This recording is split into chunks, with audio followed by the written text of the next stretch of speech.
doing everything they talk about. You know I'm everything a boss about. Not putting work and gotta toss them out. I'm really biting, they just barking out. I'm really riding, they just parking now. His street, what to talk about. See the big H when I'm walking out. Hey, before we start the show, I just want to say thank you all for tuning in. Subscribe to the channel, drop a comment, share the video with a friend. This is Base Coverage, and we talk European League of Football. Well.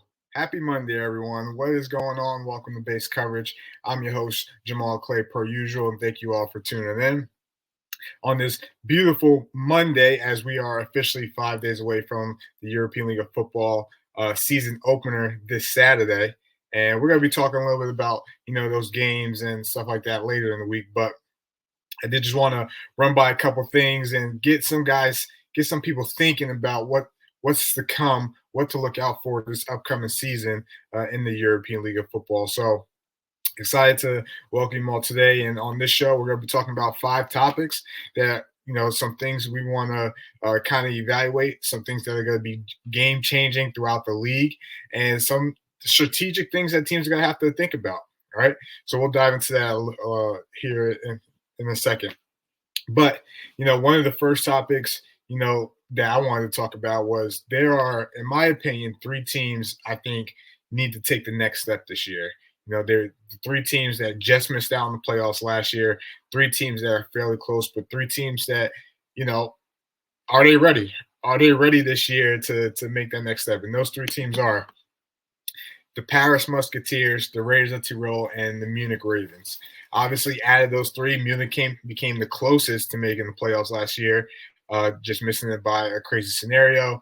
Raiders, we know the turmoil that happened there. We know, they clean house. It's a whole new team. And they might be the biggest question mark out of these 3 teams because we don't know what we're going to get. We know personnel still obviously is very similar with a lot of the homegrowns that are there. But front office is different. Coaches are different. Scheme is different. This is a literally completely different team. And can they get back to that playoff team that we saw their first year in ELF, right? Did they finally find their quarterback to replace Sean Shelton? Because it seems like they've been chasing ghosts and chasing that success ever since he left to go to Munich to be the athletic director. Is this the year Raiders get back on track, to what they were even before the ELF, right? Your crosstown rival, the Vienna Vikings, you still have yet to beat them. Is this the year they change that?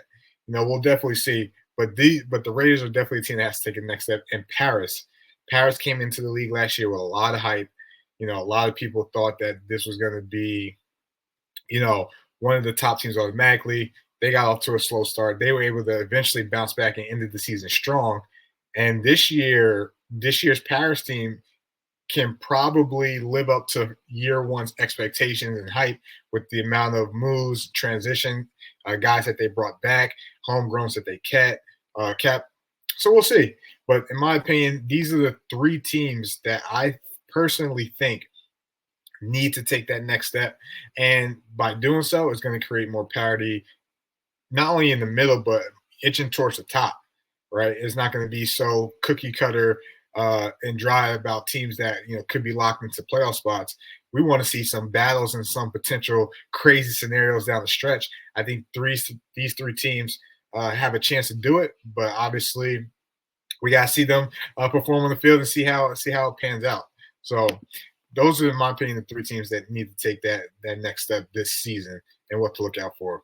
Another thing that we want to keep an eye out for is something that's really going to change the dynamic of how organizations are run this year. What do I mean by that?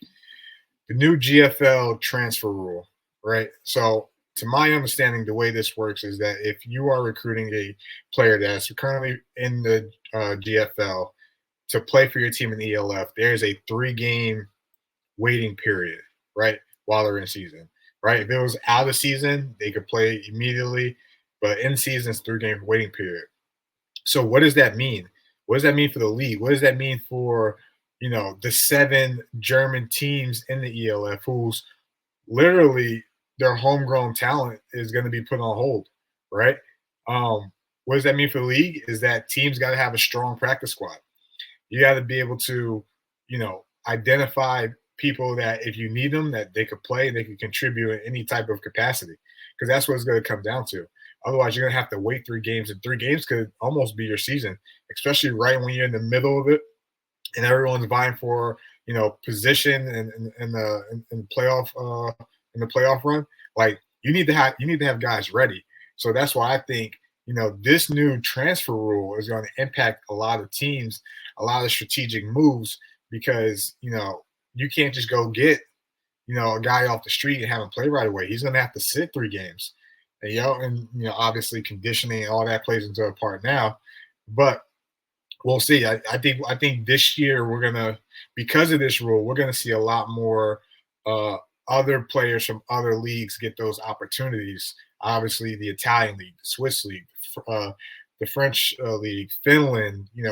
We're gonna see a lot more of those guys, which in most cases are gonna be probably imports, right? Unless there's a team based in those cities, we're gonna see a lot more of those guys, or we're gonna see a lot more parity and a lot more newcomers having to step up to the plate because they're not going to be easily replaced. They're actually going to get their opportunity to prove themselves because of this rule. So we'll see how this pans out. But the new GFL transfer rule that the ELF agreed to, which I think is fine. I think we might see more of it, possibly potentially in other leagues, just to protect those leagues and those players leaving just to leave. But it's definitely going to play a role at some point in the season when there is a key position of need and they're not going to be able to get that person on the field for 3 games. So we'll see how that pans out. But that's something we're definitely going to want to keep an eye on, because that was something that was big this year. Obviously, it created some noise between the ELF and the GFL when the whole league even started. Now let's see how this pans out. But it's gonna impact a lot of teams, especially the ELF teams that are based in Germany. So my next topic I want to talk about, topic number 3, right? There's a lot of talk this offseason, obviously, around the champs, rightfully so.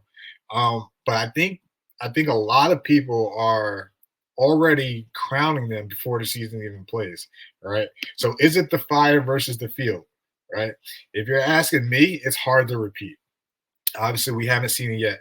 Frankfurt has repeated, Vienna has repeated. We haven't seen it yet. All right, if there's a team that could possibly has a chance just based on roster, yes, it can be the Rhein Fire. But that's not to dismiss, the talent that we're seeing, in the league thus far, right? Because Stuttgart's not far behind. Vienna, this might be Vienna's best team in the ELF, and that's saying something, especially because they were a championship team when they joined. Other teams are catching up, right? Teams did a good job of recruiting this all season. So I don't think we need to be so quick at just awarding the Fire that, they're just going to steamroll through teams. They're going to have some challenges. And granted, their schedule isn't as daunting as like most or as some teams that are in the Eastern Conference. They're still in their conference alone. They're going to have some battles, right? This is even Rhein Fire last year. They had their battles against Hamburg, and Hamburg didn't even make the playoffs. All right. They had, matchups make fights. So who built their team to compete with the Fire the best? And we're going to have to find out. We might not find out till week 2. We obviously know what that week 2 matchup is, the Frankfurt Galaxy versus the Rhein Fire. No disrespect to Cologne. I just don't think where their talent and their skill set is now that they're going to be able to compete with the Rhein Fire week 1. Most of those guys from Cologne went to the Fire and stayed. So we'll see. I'm not dismissing Cologne because, again, we don't know what they are, what they could be. But going what I've been seeing, Fire are going to win that week 1 game. But we'll see how they pan against a Frankfurt team that's got a bye that's also going to be completely different. So when you get this talks about Fire are going to repeat or Fire are going to, automatically win their conference, I will pause that a little bit because I don't think that's going to be so easily done. But we'll have to see. They are a chance. We'll give the respect to them. But it's a new year, so we'll find out. And, by saying it's a new year, I'm going to go on record and say Season 4 will be the best year in the ELF. Season 4, the product in Season 4 will be the best year in the ELF. But here's why, right? Year 1 and 2, I think obviously were the growing periods, the building periods, the rookie periods.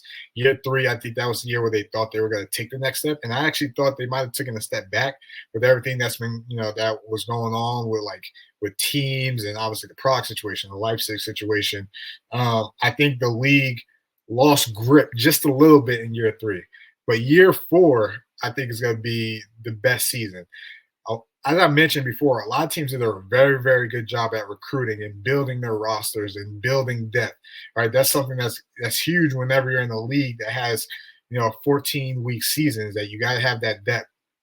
And I think a lot of good teams did a good job at recruiting, and we're going to see a lot of newcomers, a lot of stars to keep an eye on, which is exciting about the league because obviously it's growth, but not just from a player aspect, from a coaching perspective, from an ownership perspective, from a front office perspective. There is a ton of NFL experience in this league this year, from coaches, right, from front offices, from ownership, right, and some players. There's a ton of NFL experience. And what does that mean? That, guys who have competed, played, coached, made decisions at the highest level want to win. They're going to do whatever it takes to win. They're not, in here just as a game, so to say. They're competitors. And when you have competitors starting at the top all the way down to the bottom, it makes for a more competitive product. And that's why I think this season we're going to have the best ELF season thus far. And it's something that I'm definitely excited to see. Excited to see how that pans out and what it looks like. And week 1 is here, so we're going to find out quick. We are going to find out really quick, what the ELF is going to be about in year 4. And frankly, I'm excited. We started a week earlier this year, so that's always going to be fun. Obviously, depending on how everything pans out, there's going to be some good stuff to keep an eye on. And as I mentioned, it's something that we all should be excited about. All right. Last topic, and you're probably wondering why I have this screen up here, right? From Mexico to the ELF. What do I mean by that? Obviously, people get hurt. People need replacements, and we had a lot of ELF guys play in Mexico this past season.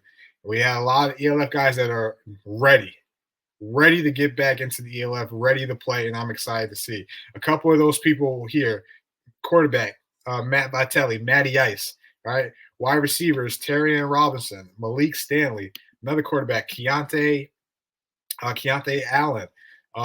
Cornerback David Rich, played for Paris, solid dude. If you're looking for a cornerback, obviously with it being a passing league, and David Rich is that dude, and he balled in the Mexico League too. And then I threw a running back on here, Joshua Mack. You can't forget about Joshua Mack. And if you have, Joshua Mack played running back for the Centurions, I believe it was year 2. He was more of a late addition, but even when he came in, he balled. He did his thing, and I think with this year, and we're going to see a lot more production from the running back position as a whole, I think we could possibly see some big things coming. All right. And what I mean by big things, I think teams are going to start valuing the running back more because they're going to start seeing more lighter boxes. More teams are going more, pass heavy defense. All right. So what does that mean? You got to have guys that are willing to knuckle up, and not a lot of DBs are, but if you got those dudes, you do. But Joshua Mack is a guy to keep an eye on. So from Mexico to the ELF, guys to keep an eye out for: running back Joshua Mack, cornerback David Rich, the wide receiver duo Malik Stanley, Terrion Robinson, Keontae Allen Jr., Matty Ice, Matt Vitelli. So keep an eye out for those names. I expect at least 1, maybe 2 of these guys in the league within week through 5. Within the first 5 weeks, 1 or 2 of these guys are going to be in the league, right? So we'll see how that pans out.